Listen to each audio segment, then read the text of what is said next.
It's a matter of opinion.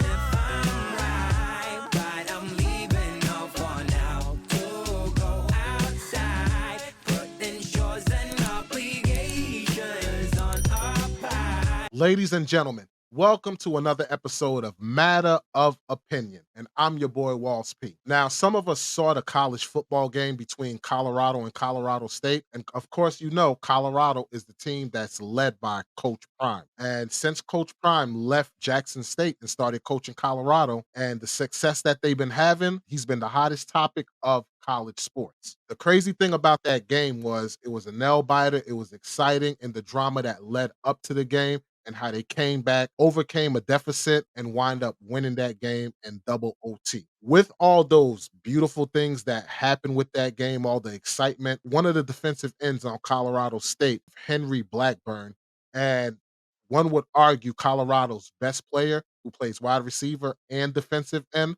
by the name of Travis Hunter. Blackburn, who everybody know as number 11, did a hit after the whistle and wind up taking Hunter out of the game. Travis Hunter. A lot of people called it Bush League. Pretty much it was a dirty play. With this hit, it's reported that Travis Hunter has a lacerated kidney or liver or something like that, and he's going to be out for 3 to 4 weeks. And that is very detrimental to Colorado because he's a main cog in their system. We all know in sports, injuries happen all the time, whether it's a Bush League move or whatever the case may be. Plays after the whistle happens all the time when it comes to college sports. That's just a fact. Players will tell you all the time. And not only just college sports, professional sports also. After the whistle, you're going to get a little kick here, punch there. It comes with the territory. Where things took a drastic turn is that a fan decided to post Henry Blackburn's information online.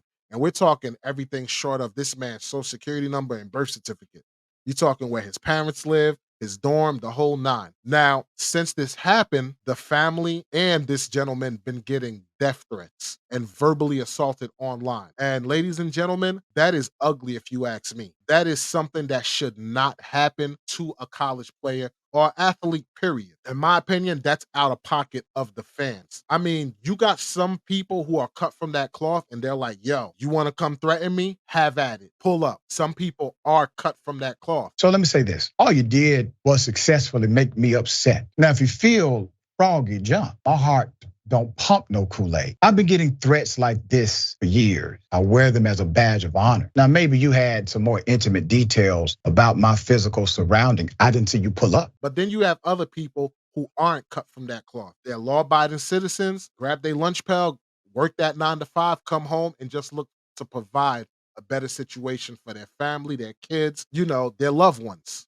So they're not cut from that cloth. So you don't understand the psychological damage that it can do to that family. You have no idea because they're not from that realm. They're not cut from that cloth. Just this past weekend, during the Miami Dolphins and New England Patriots game, a fan got punched in the face from a Dolphins fan. And guess what happened?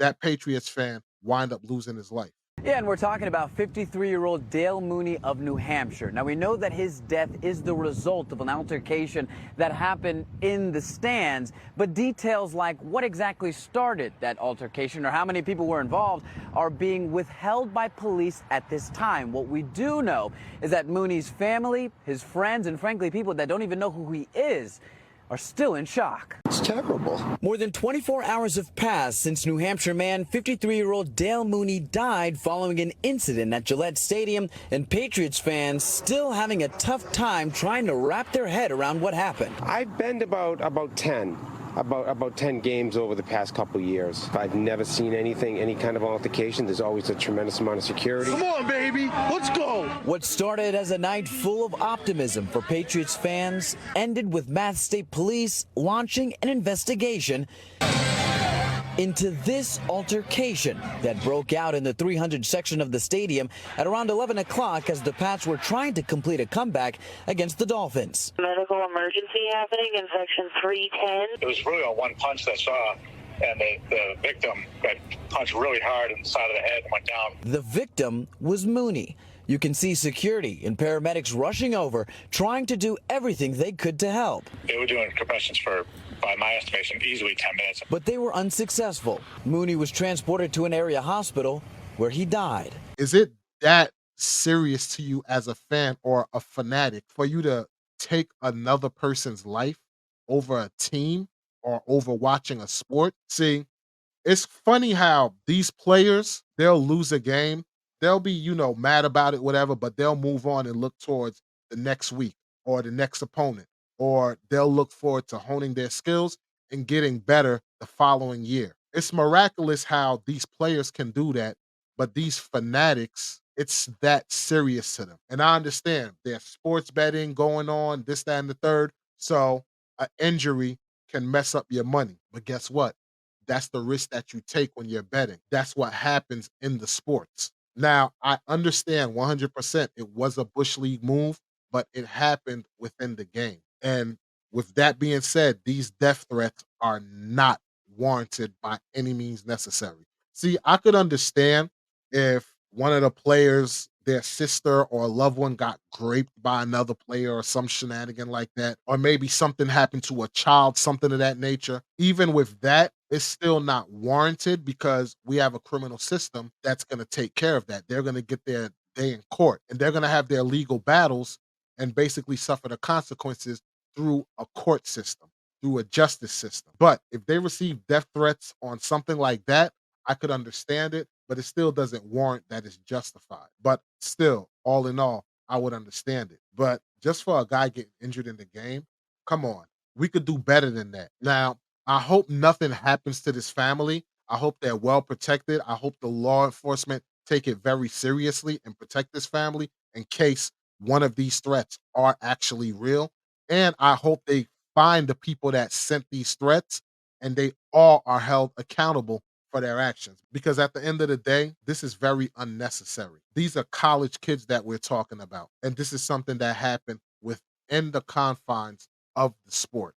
And injuries happen all the time. These aren't fans or fanatic that took these actions. These people were just straight up crazy. And I hope they get some therapy so that they could remedy this addiction. With that being said, let me know what you think in the comment section. I would love to hear your take on this matter. If it's your first time here, consider hitting that subscribe button and clicking that notification bell so that you could be notified for more content like this.